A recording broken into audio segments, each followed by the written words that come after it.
ఒకప్పుడు ఉమ్మడి ఆంధ్రప్రదేశ్లో మేము ఇక్కడికి వచ్చి కొట్లాడేది. మా దగ్గర దొరికినాయన్నీ కూడా మీరు గుంటూరు మ్యూజియంకి తరలించకపోయినరు, మా దగ్గర ఉన్నటువంటి చరిత్రనంతా గుంటూరుకి తీసుకుపోయినరు, అవన్నీ వెనక్కి ఇవ్వాలని చెప్పి మేము డిమాండ్ చేసినటువంటి సందర్భాలు అనేకం ఉన్నాయి. ఇప్పుడు ప్రెస్ మిత్రులను చూస్తుంటే జూనియర్స్ కూడా చాలామంది ఉన్నారు, మీకు అవన్నీ తెలుసలేవో అని మళ్ళీ ఒకసారి చెప్తా ఉన్నా. ఎందుకంటే నాగార్జున కొండ మ్యూజియం అక్కడ ఉన్నటువంటి వాటిని కూడా అనేక స్తూపాలను గుంటూరుకి తీసుకుపోయినారు. అప్పుడు అమరావతి అక్కడ మేము ఎస్టాబ్లిష్ చేసుకోవాలి, అక్కడ మ్యూజియంలో పెట్టుకోవాలని చెప్పి. ఇక్కడ మన పాన్గల్లో కూడా ఉన్నటువంటి అనేకమైనటువంటి విషయాల్ని, అనేకమైనటువంటి స్టాచ్యూస్ని కూడా తీసుకెళ్ళిపోయినారు అప్పుడు. అన్ఫార్చునేట్లీ తెలంగాణ వచ్చిన తర్వాత కూడా చాలా మటుకు ఇంకా రిటర్న్ రాలేదు. అవన్నిటిని కూడా మనము మెల్లగా తెచ్చుకోవాల్సినటువంటి అవసరం ఉన్నది. జాగృతి ఆధ్వర్యంలో చరిత్రను వెనక్కి తీసేటటువంటి ప్రయత్నంలో మేము కృష్ణపట్టి అంతా తిరిగితే మన నల్గొండ దగ్గర కృష్ణపట్టిలో గ్రీక్కి సంబంధించినటువంటి, రోమన్ ఎంపైర్కి సంబంధించినటువంటి కాయిన్స్ స్వయంగా మాకు కూడా దొరికినాయి.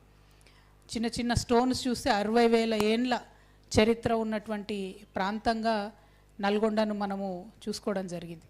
అంటే ఎంతో చరిత్ర ఉన్నటువంటి ఈ జిల్లా. మన పచ్చల సోమేశ్వరాలయం చూసినా, ఛాయా సోమేశ్వరాలయం చూసినా, మన పిల్లల మరి చూసినా, ఏది చూసినా కూడా చాలా పురాతనం. అంటే అంత గొప్ప ఘనమైన చరిత్ర.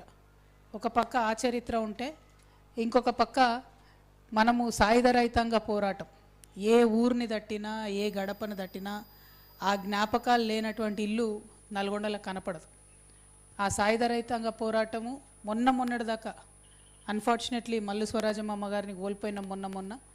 కానీ వారందరి స్పిరిట్ ఇప్పటి వరకు కూడా బతికుండడం, ఆ చైతన్యం ఎక్కడో దగ్గర నల్గొండ జిల్లా ప్రజల ఆలోచన సరళిని, వాళ్ళు ఓటు వేసే విధానాన్ని, వాళ్ళు సమస్య గురించి విశ్లేషించే విధానాన్ని, ఆలోచించే విధానాన్ని అన్నిటినీ కూడా ప్రభావితం చేస్తూ ఉంటుంది. ఇది ఆలోచన పరుల జిల్లా, ఇది చైతన్యానికి మారుపేరైనటువంటి జిల్లా.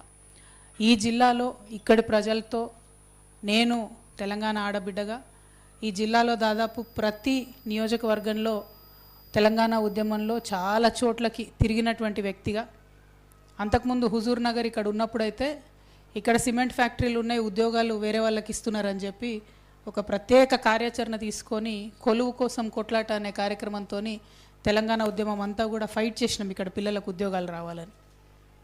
దాదాపుగా ప్రతి నియోజకవర్గంలో బతుకమ్మ ఎత్తుకొని తిరగనటువంటి మండల కేంద్రం లేదు కావచ్చు. మరి అటువంటి జిల్లాలో ఇవాళ నేను తెలంగాణ జాగృతి జనంబాట పేరుతోని ఈ జిల్లాకు రావడం జరిగింది.